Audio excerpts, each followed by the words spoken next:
Welcome to JP study. ఈరోజు ఆంధ్రాలో సంఘ సంస్కరణోద్యమాల టాపిక్లోంచి కందుకూరి వీరేశలింగం యుగం గురించి తెలుసుకుందాము, చూద్దాము. Okay, important for all competitive exams. Kandukuri Veeresalingam యుగం 19వ శతాబ్దం అర్ధ భాగంలో ప్రారంభమైంది. కందుకూరి వీరేశలింగం యుగం ఏ శతాబ్దంలో ప్రారంభమైంది? 19వ శతాబ్దం అర్ధ భాగంలో ప్రారంభమైంది. ఈయన జీవించిన కాలాన్ని 1848 నుంచి 1919 ఒక యుగంగా పేర్కొంటారు.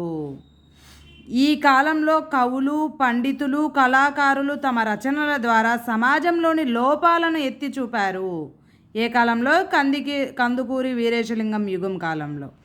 రాజా రామ్మోహన్ రాయ్, కేశవ చంద్రసేన్, దేవేంద్రనాథ్ ఠాగూర్ లాంటి బ్రహ్మ సమాజ నాయకుల బోధనలతో అనేక మంది ప్రభావితమయ్యారు.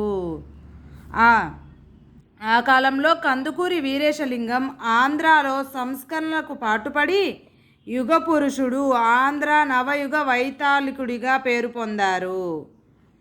కందుకూరి వీరేశలింగం గారు 1848 ఏప్రిల్ 16న రాజమండ్రిలో జన్మించారు. ఈయన తల్లి పూర్ణమ్మ, తండ్రి కె సుబ్బారాయుడు.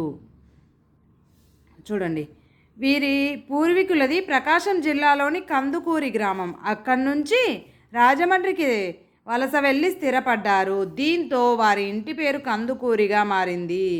వీరేశలింగం రాజమండ్రి వీధి బడిలో చదవడం, రాయడం నేర్చుకున్నాడు. ఈ కందుకూరి వీరేశలింగం గారు చదవడం, రాయడం ఎక్కడ నేర్చుకున్నారు? రాజమండ్రి వీధి బడిలో. 4వ ఏటే తండ్రి మరణించడంతో పెద్దనాన్న, నాయనమ్మ సంరక్షణలో పెరిగారు. 5 ఏళ్ల వయసులోనే బాలరామాయణం, అమరం, ఆంధ్రనామ సంగ్రహం, రుక్మిణి కళ్యాణం, సుమతి శతకం, కృష్ణ శతకం నేర్చుకున్నారు.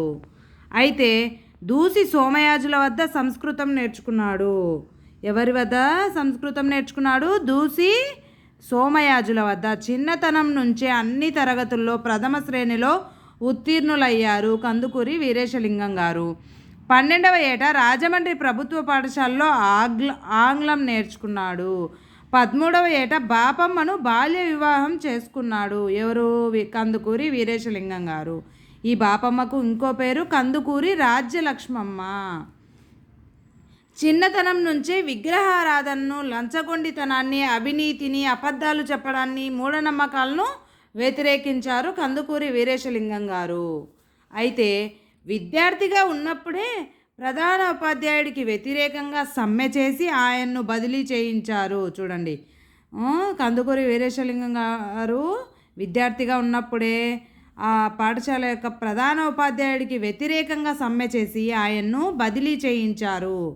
మెట్రికులేషన్ పరీక్ష పాస్ అయి రాజమండ్రి పాఠశాలలో ఉపాధ్యాయులుగా చేరారు. కేశవ చంద్రసేన్, పాశ్చాత్య నాగరికతకు చెందిన పుస్తకాల ప్రభావం ఈయనపై ఎక్కువగా ఉండేది. చూడండి, కందుకూరి వీరేశలింగంపై వేటి ప్రభావం ఎక్కువగా ఉండేది? కేశవ చంద్రసేన్, పాశ్చాత్య నాగరికతకు చెందిన పుస్తకాల ప్రభావం. 1872లో కోరంగి ఆంగ్ల పాఠశాలలో ప్రధానోపాధ్యాయులుగా చేరారు. ఏ పాఠశాలలో ప్రధానోపాధ్యాయులుగా చేరారు? కోరంగి. ఏ సంవత్సరంలో? 1872వ సంవత్సరంలో. తర్వాత రాజమండ్రి ప్రభుత్వ కళాశాల, మద్రాస్ ప్రెసిడెన్సీ కళాశాలలో తెలుగు అధ్యాపకులుగా పనిచేశారు. చివరకు అదే వృత్తిలో కొనసాగారు. ఉపాధ్యాయ వృత్తి ఉత్తమమైందని, సంస్కరణాభిలాషకు వృత్తి కొంతమేర దోహదపడుతుందని నమ్మారు. విద్యార్థులు అధ్యాపక వృత్తి సంస్కరణ, రచన వ్యాసంగానికి తోడ్పడ్డాయి. వీరేశలింగం గారి రచనలే సమాజ సంస్కరణకు సాధనాలుగా మారాయి.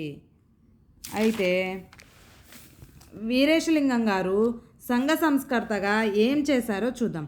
వీరేశలింగం విద్యార్థి దశ నుంచే హేతువాదాన్ని నమ్మి బ్రహ్మ సమాజ సిద్ధాంతాలతో ప్రభావితమయ్యారు. నాటి సమాజంలో మూఢనమ్మకాలు ఎక్కువగా ఉండేవి.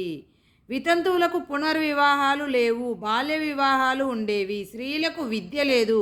అందుకే ఈ యుగాన్ని ఆంధ్రాలో చీకటి యుగంగా పేర్కొంటారు. ఏమంటారు? చీకటి యుగంగా పేర్కొంటారు. సమాజంలో వచ్చే విప్లవాత్మక మార్పు ద్వారానే వీటిని అధిగమించవచ్చని వీరేశలింగం అభిప్రాయపడ్డారు. ప్రజల ఆలోచన విధానంలో మార్పు రావడానికి సాహిత్యం, పత్రికలు ఉపయోగపడతాయని గ్రహించి అనేక రచనలు చేశారు. మూఢనమ్మకాలపై పోరాడి నూతన సంస్కరణలకు నాంది పలికారు. శకునాలు, మంత్రతంత్రాలు, జ్యోతిష్యం, భూత వైద్యం, దేవుని అవతారాలను నమ్మలేదు వీరేశలింగం గారు.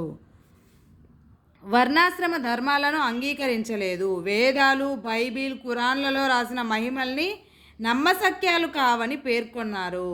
స్త్రీ విద్య కోసం ఉద్యమించి వారి కోసం బాలికా పాఠశాలను స్థాపించారు.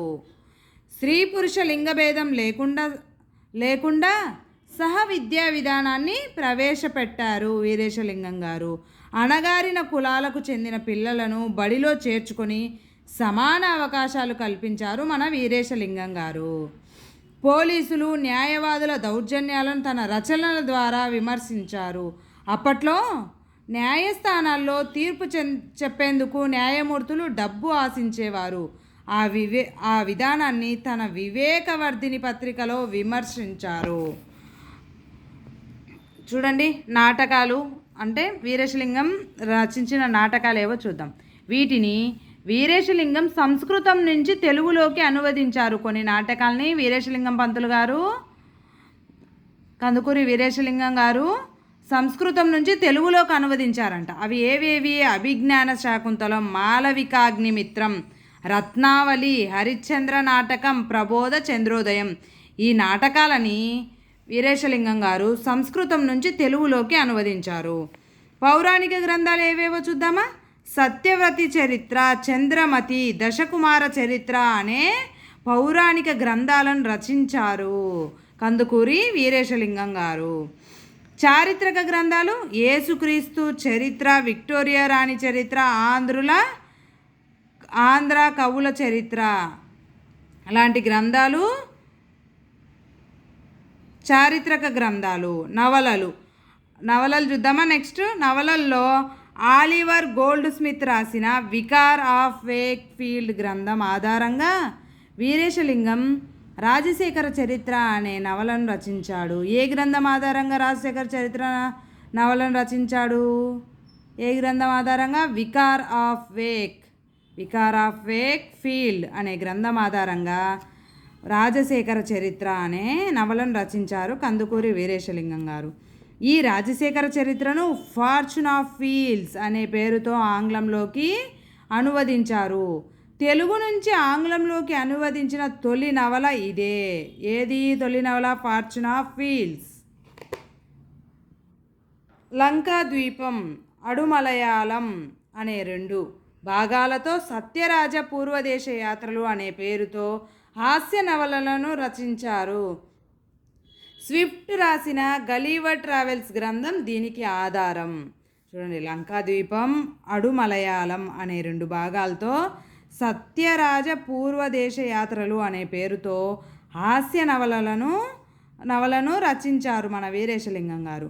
దీనికి ఏది ఆధారం? స్విఫ్ట్ రాసిన గలీవర్ ట్రావెల్స్ దీనికి ఆధారం.